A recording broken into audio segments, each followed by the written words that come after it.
What's up, guys? It's Sports Comedy Gamers, and today we're joined by our buddy D Weave. We're trying a little something new today. We're going to be doing this podcast style. So our topic for today is our top 5 favorite Reds players that we've watched. So pretty much this is just Reds players that have played from 2000s to present. We're doing top 5 and then a pitcher. So I'll go ahead and start. There we go, Josh. My number 5 is Sean Casey. He was a first baseman, a 3-time All-Star. He played for Cleveland, Cincinnati, Pittsburgh, Detroit, and Boston. While he was in Cincinnati from 1997 to 2005, he had a .305 batting average and a .302 lifetime. 118 home runs while he was in Cincinnati, 130 lifetime. 604 RBIs in Cincinnati, 735 career RBIs. Then his on-base percentage was a .371 with .367 lifetime. Or career, I should say. Either one's right. Who's your number 5? My number 5 is going to be Todd Frazier. Todd Father. He played for the Reds from 2011 to 2015. His career stats with the Reds, he batted a measly .257. It's not measly. Kind of average. 108 home runs, 324 runs batted in. His on-base percentage is .321. That's the only stats I wrote down. And the rest of Todd Frazier, he won the Home Run Derby in 2015 before he ended up getting traded, which is one of the best moments I remember as a Reds fan. Your best moment was him getting traded? No. I meant winning the Home Run Derby. Okay, good. In Great American Ballpark. Yeah, in Cincy. To be noted. Yeah. There we go, Cinzel. We're currently watching the game, by the way. But anyway, Frazier just, one of the favorite members, like I said, was just winning the Home Run Derby, and that really left a mark, because the Reds haven't done anything within the last billion years. So, Frazier, loved the guy, was a great third baseman, and miss him, but we have a better third baseman now. So, but he's one of my favorites. So, yeah.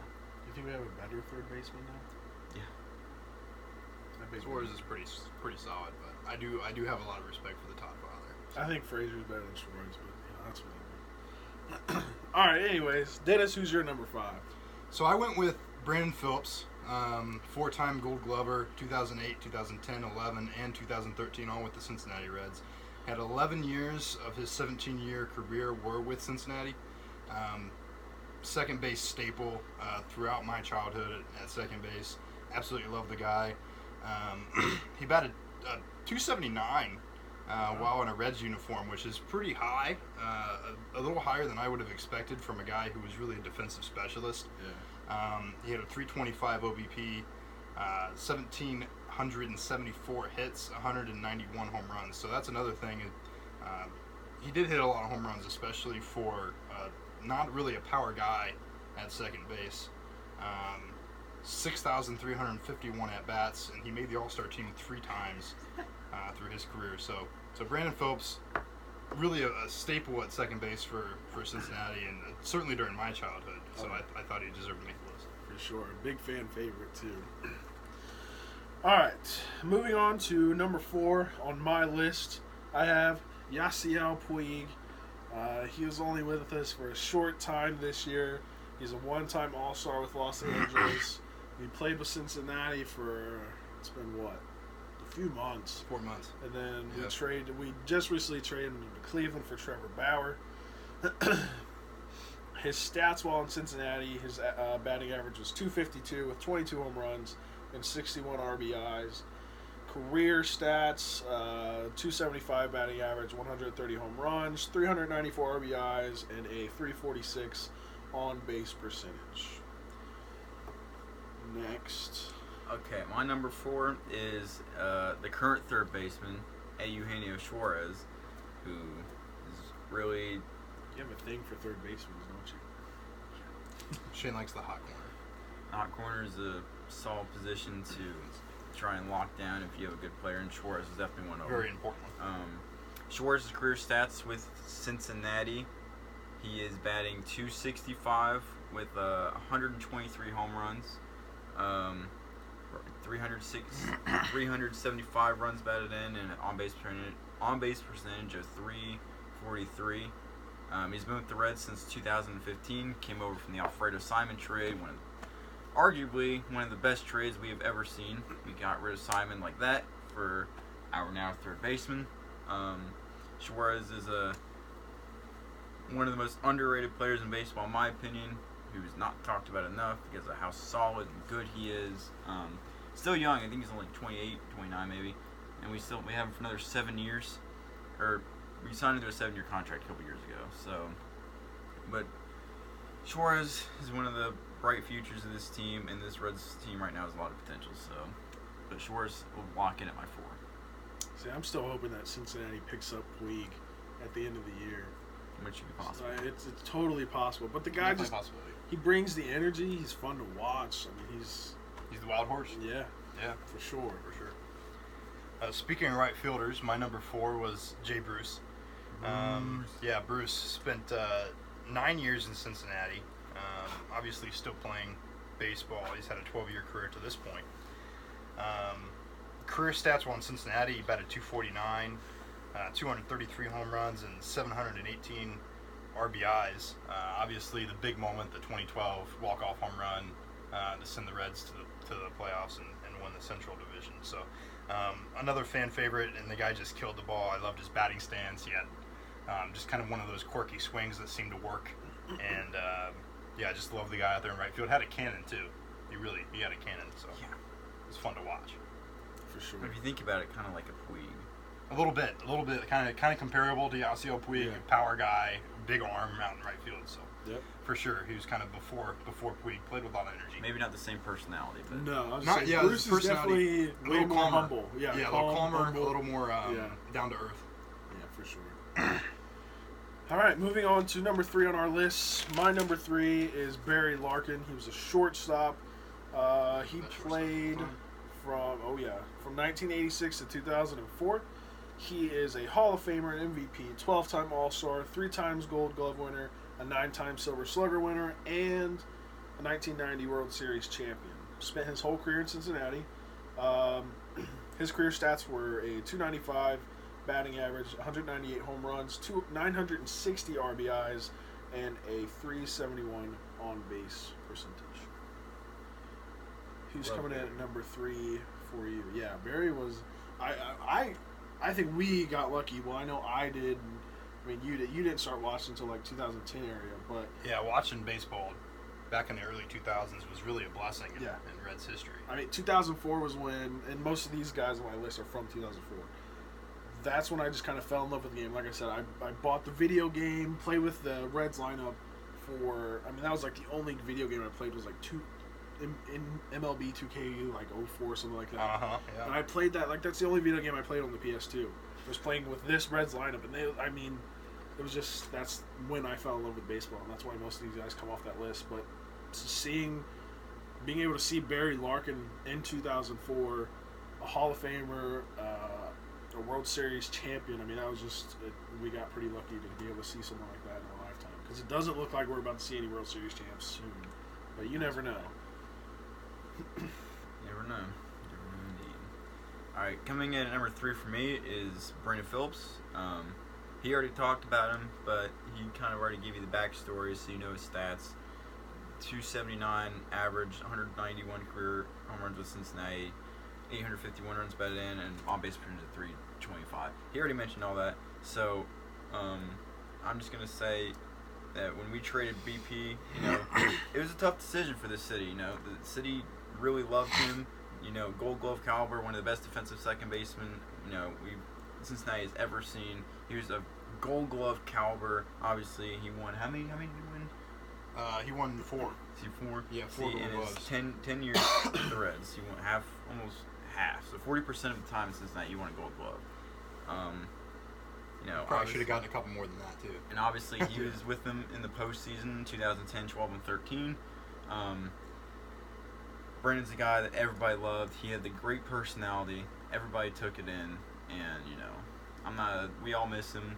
We wish him the best of luck as he moved on. He played with the Braves and the Red Sox. He actually got a World Series ring with Boston last year, I believe. Yeah, I think that's right. And before that, he played for the Indians. Great guy altogether. Fan favorite in Cincinnati, obviously, like I just said a million times. But yeah, hopefully BP will be in the Reds Hall of Fame within the next 10 years, maybe.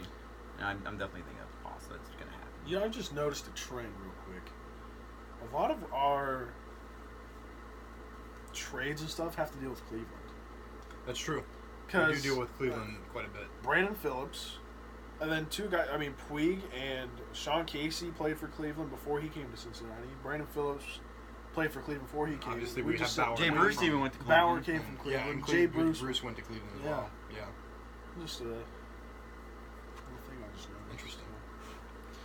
All right, Dennis, who do you have coming in at number 3? So number 3, I have the current Reds first baseman, Joey Votto. He's had a 13-year career, all with Cincinnati, which is, in my opinion, completely noteworthy. Obviously, especially nowadays with all of the free agency and running around to different cities and different teams that people get traded to. Happens a lot now. Joey locked up contract. How many more years do we have on Joey's contract? 5 more years. So pretty much till he is done playing ball, I would think, at least towards the end of his career. Stats-wise, he's had a 308 average career, which is just incredible. I mean, that's 3 out of 10 times over the course of his career, which is almost 6,000 at-bats now. He's gotten on base. Or he's gotten a hit. OBP is over 400 at 422, which is even more impressive. The guy gets walked a ton, and you just can't underestimate the value of getting on base in this league, especially nowadays with the home run ball can come at any time. And speaking of that, he's hit 280 home runs.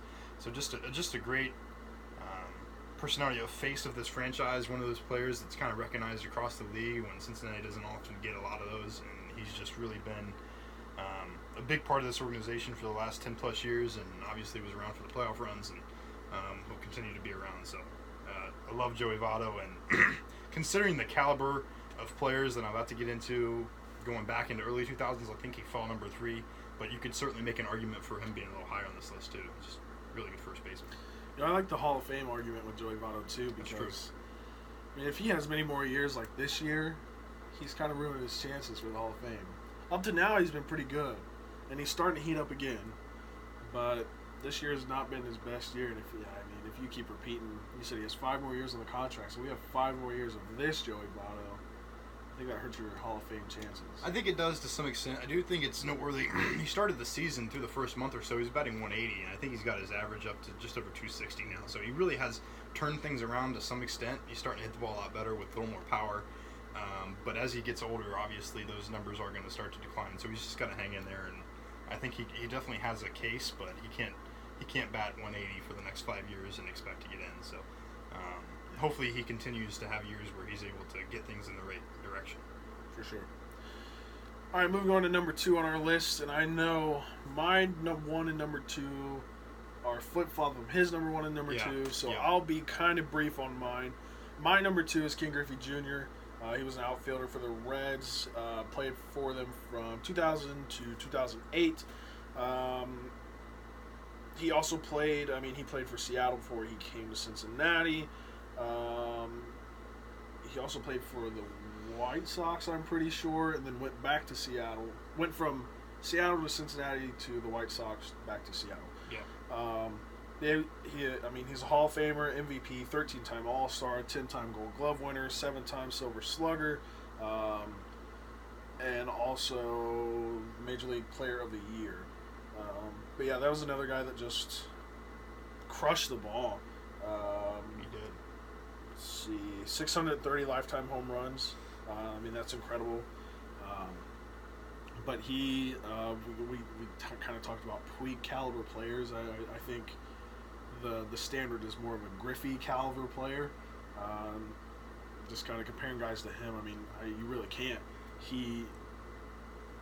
I don't want to say set a standard for baseball, but for Cincinnati baseball, find a guy like Ken Griffey Jr. again, they come rare.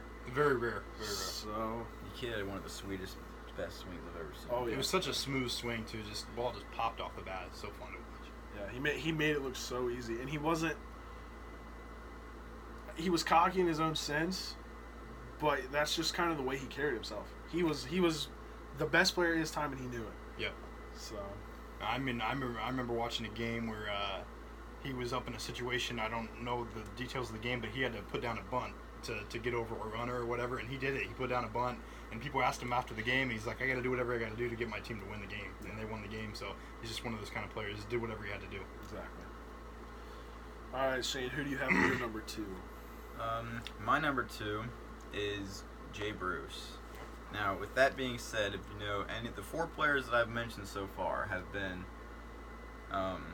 2006 with Brandon, 2008 with Jay. Everybody else is 2010 up.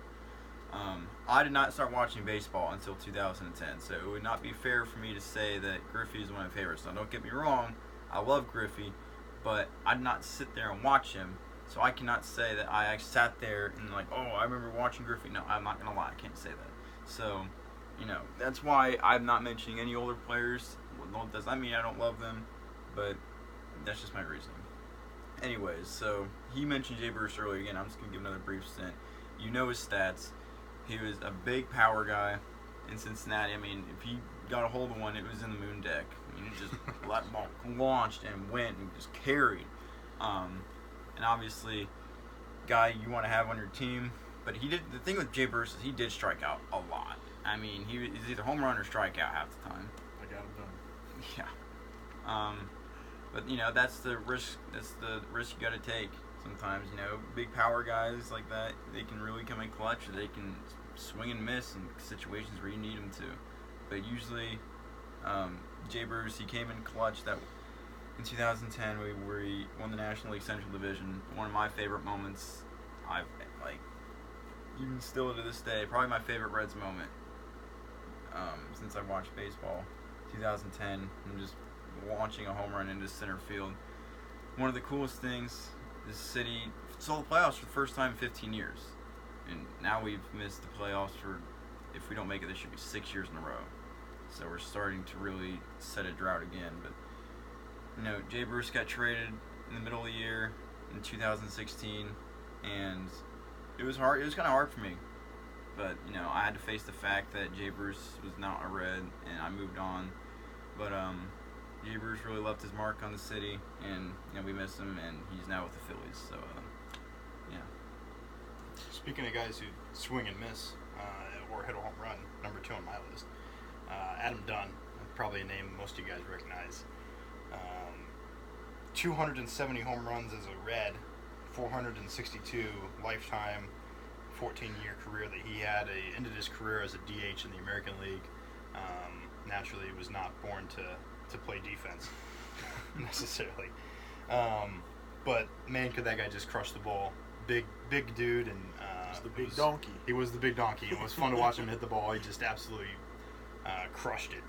I remember he crushed a grand slam to win a game like 12-11, walk-off grand slam. I remember listening to Marty on the radio when that happened, and it's just one of the best calls of all time. I think they had a lead early in the game, blew the lead, and then Dunn hits a walk-off home run and a grand slam in the 9th. And it's just every time he came up, you knew that there was a possibility that the ball left the park, and it was a high possibility that the ball left the park every time he came up. Big threat, classic cleanup guy, and number 2 on my list for sure. So that's what I got on Dunn. So that brings me to number 1 on my list, who's Adam Dunn. Adam Dunn is my all-time favorite. Well, I don't know if I'd say all-time favorite Red, but modern, our era, all-time favorite Red. He's a 2-time All-Star. Started his career at Cincinnati, then bounced around teams: Washington, the White Sox, and then finished in Oakland.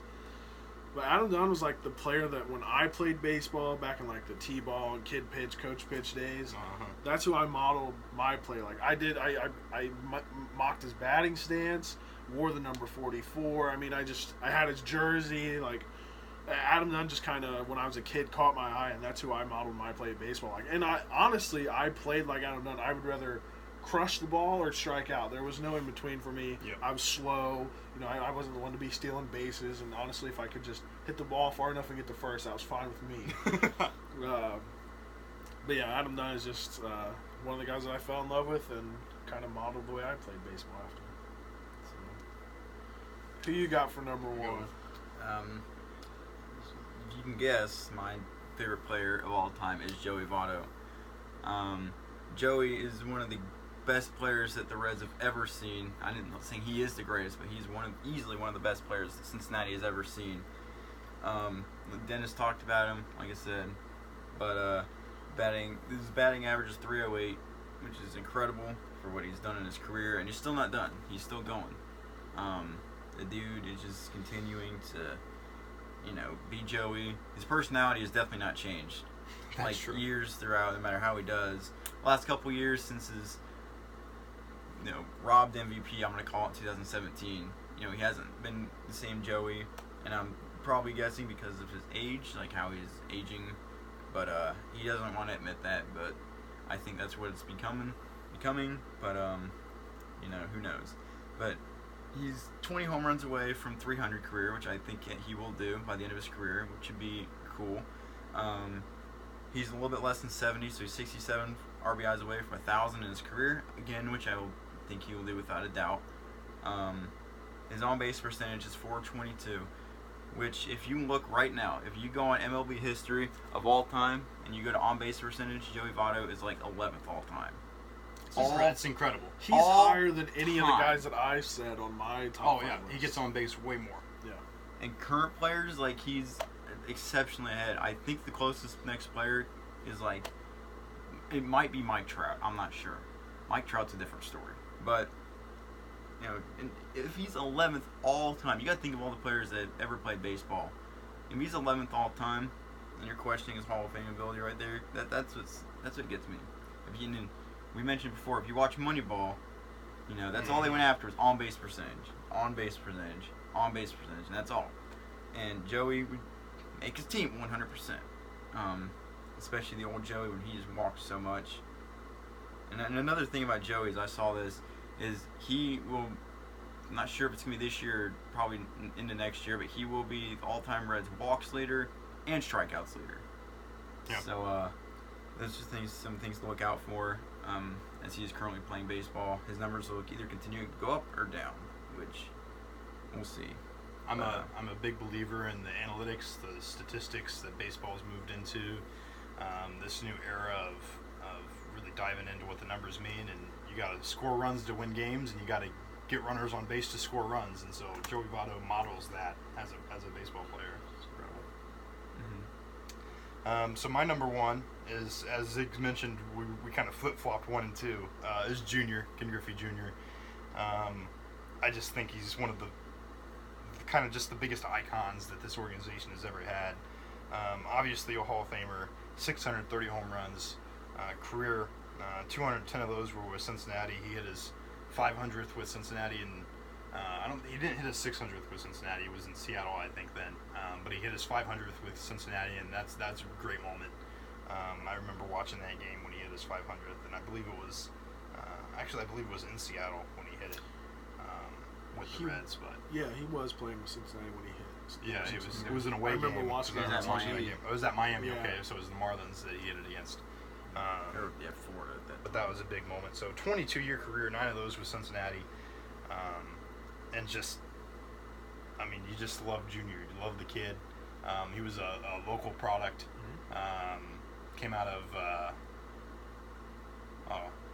was it Elder? Or I think it was either Moeller or Elder High School down in Cincinnati. I'm pretty sure it was Elder. It was Elder. I think it was Elder that he played for in high school. So definitely kind of right there with Dunn, and they played together for several years, and that's just a force to be reckoned with right there. It was Ken Griffey Jr. and Dunn on the same team, and so much power, and obviously loved hitting baseballs out of Great American Ballpark. So that was my number one, was Ken Griffey Jr. So we also picked one pitcher since 2000 that we've watched and kind of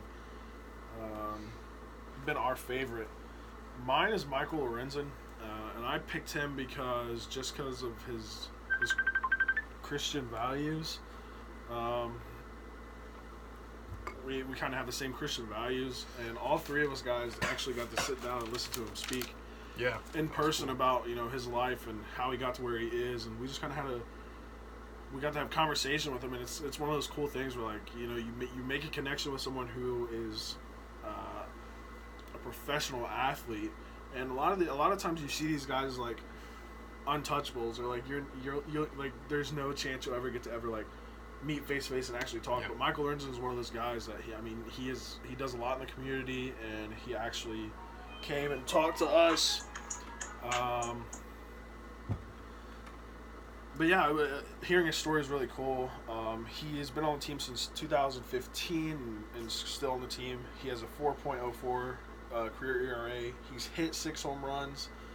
His That's whip, just incredible. yeah. His whip is 1.4 and currently has 322 strikeouts. Speaking of Lorenzen, like the Reds have also experienced him in the outfield this year, so they're beginning to try and get him more at bats and get his offensive rhythm going. Just the other night, he made that incredible play in right. It was just Yeah. the sliding catch at the wall is just he's Well, an that's like- athlete all around. At the beginning of the year, when the Reds were kind of like looking for guys to play outfield, Lorenzen just kind of stepped up. Yeah, he wanted to. He's a team guy, and I mean he takes really good care of himself. I follow him on Instagram to see his workout routine and stuff, and he is very much invested into his trade. It's awesome to see a guy work like that. So. All right, Shane, who is your favorite pitcher? All right, my favorite pitcher is the one, the only Bronson Arroyo. Better singer than a pitcher, but whatever. He's got a good band. I listened to Now- him sing the other day. Arroyo pitched with Cincinnati. I forgot to write down the year. I don't remember exactly when his rookie year was, but I'm gonna say it was 2005, 2006 era. Pretty sure it was 2005. So, Bronson came in from Boston, and he played for the Pirates and Reds. I'm pretty sure he played for the Pirates, and then I know he won a World Series with the Red Sox when they ended their drought. So he came over from Boston, and his career with Cincinnati was one to be reckoned with. He came back in 2017, so they tried to experiment with him after he'd gone for like 3 years. But he tried to pitch and didn't go so well. But his career stats, he's pitched over 1,700 innings with an ERA of 4.18. He struck out 1,157 batters. Wins and losses don't really matter, in my opinion, as a pitcher. But he won 108 games. He lost exactly 100, and his WHIP was 1.28. I best know Arroyo for his big, gigantic leg kick. When he had nobody on, he would, just kick his leg way up there and throw the ball. And his hair. Yeah, he had the hair. Yeah. He still has it, I'm pretty sure, to this Yeah. day.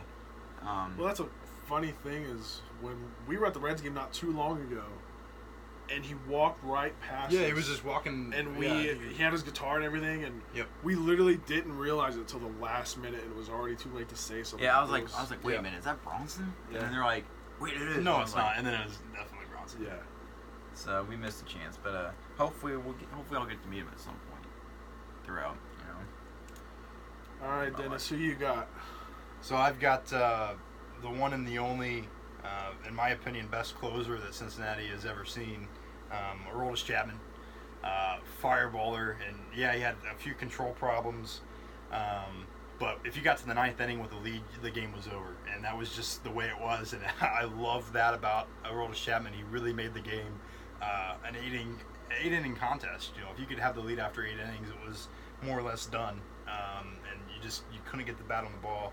Against him, he had in Cincinnati over 6 years 146 saves, which is over 22 a year, which is just insane. I mean, over 22 saves a year. And then obviously he's gone on to win a World Series with the Cubs, and now he's with the Yankees. So the guy kind of just defined what it meant to throw the ball really hard. It was a 106 that he hit, and just lit up the radar gun. Really fun guy to watch, and you knew the game was over if you got it to the ninth inning with a lead. So that's why I liked it. What I love about our list is there's always been, for almost all these players, there's been that one defining moment for them. Yep. Like Jay Bruce with the home run, the walk-off. Yep. Adam Dunn's grand slam. Ken Griffey Jr. hit 600th. And then now hitting 106 with Chapman. Chapman, yep. It's just been pretty cool stuff to see in our lifetime, Yep. You can name countless defensive plays with Brandon Phillips that are just Oh, yeah. insane. And Votto's hit countless big time home runs. So, of course. You know, what kind of sucks is Cincinnati's a small market. Yeah. So we can't afford to keep guys like the Jay Bruces and Frazier's and Griffey Jr. and stuff. So, I mean, all these guys that are so good don't stick around very long. That's why I'm thankful to have Bond. Right. I mean, we can't pay them once they get really good, or if we do get somebody really good, like, they don't stay long. So, being a Reds fan, it's tough, but I feel like we manage. We've had some pretty rough years the past couple of years, but, like, it's hard seeing guys like even Adam Duvall was a great bat, and we had to see him lift Todd Frazier, Jay Bruce, Puig just recently. But we've seen some great bats just kind of go, and most of the time they are going to the big markets that can pay them. It's not like they're bouncing around for a while. So that's another thing that I love about Cincinnati baseball in particular. I mean, I'm a Bengals fan too, but with the Reds, they have so much history. You know, first professional baseball team, and they haven't changed cities and changed names. All these teams moving around, and it wasn't an expansion franchise. This is a baseball town. It always will be a baseball town. Opening day here is something it's a holiday every year. You know, it's a big deal no matter how bad we're going to be. Any baseball fan outside Cincinnati, if you have not been to Cincinnati for opening, you got to come. You got to come to Cincinnati and watch a baseball game. It's honestly the second best holiday under Christmas. You have Christmas, and then you have opening day. Yeah, it's very, very big here, and that's why I love about it so much. It's so much history. Obviously, the Big Red Machine in the '70s won back-to-back World Series, and just so much good baseball that's gone down here. And I think that this team that they're creating and putting together is going to continue that tradition. At least I hope so. Oh yeah. And even if you don't go to the game, we have opening day parades. Like, we have a parade for opening day. Parade. I'm not sure how many other teams do that. I don't know of one. Any other team does that at all. But they literally shut down downtown Cincinnati for this. Shut down the whole town for this parade. And we always get a home game. It's baseball tradition that the Reds always get a home game, a home series to open up. That will almost never not happen. I really pray that will never change. So. All right, well, I think that does it for us. That wraps it up. Let us know in the comments who your top 5 favorite players are that you've been able to watch, or even maybe all through history. We might do a video like that soon of the top 5 favorite Reds players in all of Reds history. I think that'd be a tough list to do, but... Or we could do... you'd really be nitpicking at that point. Yeah. I feel like all of mine would come from the Big Red Machine era. And I feel like it'd be hard not to pick those guys. We could also do top 5 moments. Yeah. Like moments that we... That's a good one. Yeah, so just let us know in the comments what you want to see next. If you want to see more Red stuff, or we're about to transition into football season. Yeah, I think this is... There are no more weekends left without football till like February at this point. If you count the Pro Bowl, I guess. But then after the Super Bowl, so every weekend we got football going on. So All right. Love it. We'll see you guys in the next video. All right, peace out, guys. God bless.